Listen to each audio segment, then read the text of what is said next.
Welcome to Dr. Jester Rants, and well, once again, I think I should definitely think about something else. Dr. Jester Talks, and I'm gonna talk about this. Probably should be better than cover rants with rants and talks with, well, this. Maybe it's better because this is definitely good news and definitely not a rant, so... From Arutz Shiva, Israel National News. Bahrain normalizes ties with Israel. Bahrain and Israel agreed to establish full diplomatic relations in an agreement brokered by the US. Once again, I'm gonna give it a bit of context because I don't know if you have watched my previous videos in regards to this subject. So, the Middle East is incredibly anti-Semitic. I mean, to the point that makes Nazi Germany and the communist Soviet Russia blush in amount of anti-Semitism. To the point that they think that the protocols of Eder Zion and Hitler's Mein Kampf is kind of like a godsend to them. Especially the Mein Kampf, which is the second most sold out book in the Middle East. That's how much they love the guy. Besides, they joined the Nazis in trying to, in Second World War, and they influenced Hitler to increase the speed in which they purged the Jews in Europe. Anyway, they absolutely hate Jews, so this is like a huge thing what Trump has achieved here. And the last time this has been done in any sort of way was between Israel and Jordan and Israel and Egypt. I believe the last one was between Israel and Egypt, in which President Jimmy Carter brokered the peace between Israel and Egypt. Israel always wanted to give back Sinai, even though it's a Hebrew name, Sinai, that it was captured in a defensive war, I believe in 1967, if I don't have my years mixed up. And Egypt wanted it back, even though it was legally obtained in a defensive war. But Israel gave it back with no problems. And although Egypt didn't want Gaza back, and Israel pulled it out from Gaza in 2005, and look at the mess it is today. I digress. They absolutely hate Jews. For instance, when Israel was created, they expelled the last few Jews from the Middle East completely. They confiscated the lands, their properties, and everything, including their bank accounts. They left them stateless and penniless. Many of the pictures you see from poor people or people fleeing or walking in the desert you see in black and white pictures, they are usually because of that, the exodus, the Jewish exodus from the Middle East. And Israel settled them out, gave them properties and money back so they could get back on afloat, in which the Arab countries should have done so for the Palestinians they keep on using as shields, kind of like the Democrats do with the minorities. But that's a discussion for another day. Anyway, they absolutely hate Israel to the point that if you have a stamp on your passport that says or shows that you landed in Israel or you even transited in Israel for some reason whatsoever, for any reason, you are not allowed in. They reject it. So that's why you either have to have two passports, or Israel gives you a different kind of stamp, kind of like a card that you can pull out of your passport and not show to the people, the migration officers in the Islamic countries. So this is definitely a very huge deal. And there is a point in which even Israeli planes are not allowed to fly over any other Islamic country or Arab country that they don't have a relation with. They are not allowed. I mean, planes as in Israeli planes, as in civilian planes, like normal passenger flights from Israel to any other place. That's why. Anyway, so I'm gonna go back to the news after that explanation.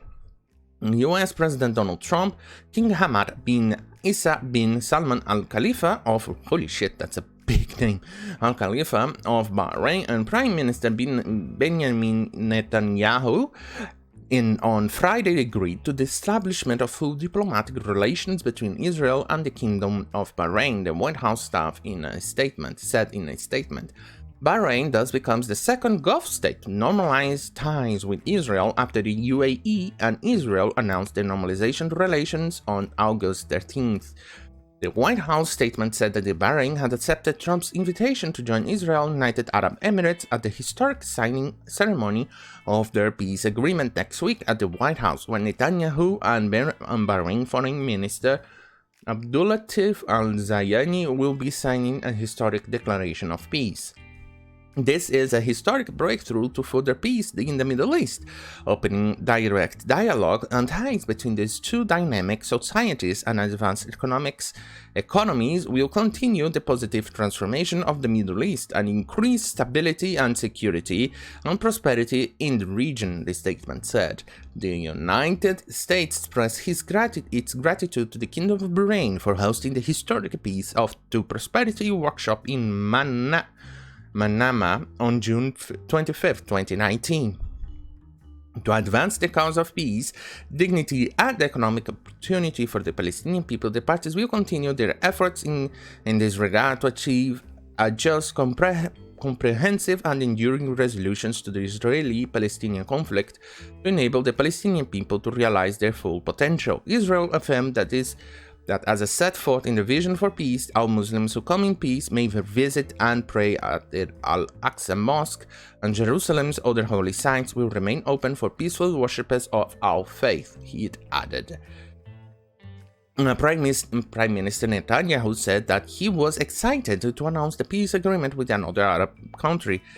It took us 26 years since the second peace agreement with an Arab state to reach a third peace agreement, and it took us not 26 years but 29 days exactly to reach a peace agreement with a fourth Arab state, and there will be more, Netanyahu said in video published after the declaration.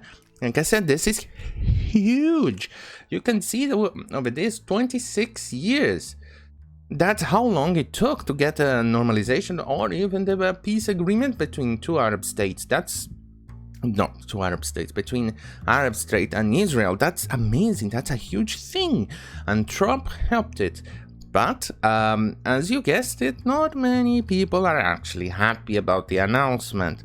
That includes Iran and the Control F. Who else would be mad about this? I mean, Trump get a nomination for Nobel Peace Prize twice and then brokered peace between Bahrain, even though their golden boy Mr. Obama couldn't do a diddly fiddly squat about it.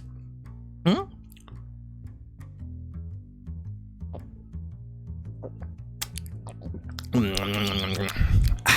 manna from heaven. It's amazing. This is incredible. Let's get back to the news. Trump welcomed the Bahrain-Israel agreement on Twitter. This is a new era of peace. Peace for peace. Economy for economy. Bahrain-Israel agreement on Twitter, hailing it as a historic breakthrough. Another historic breakthrough today. Our two great friends, Israel and the Kingdom of Bahrain, agreed to a peace deal, the second Arab country to make peace with Israel in 30 days, he tweeted. 30, 29 for Israel. And 30 for... Whoopsie daisy. There you go.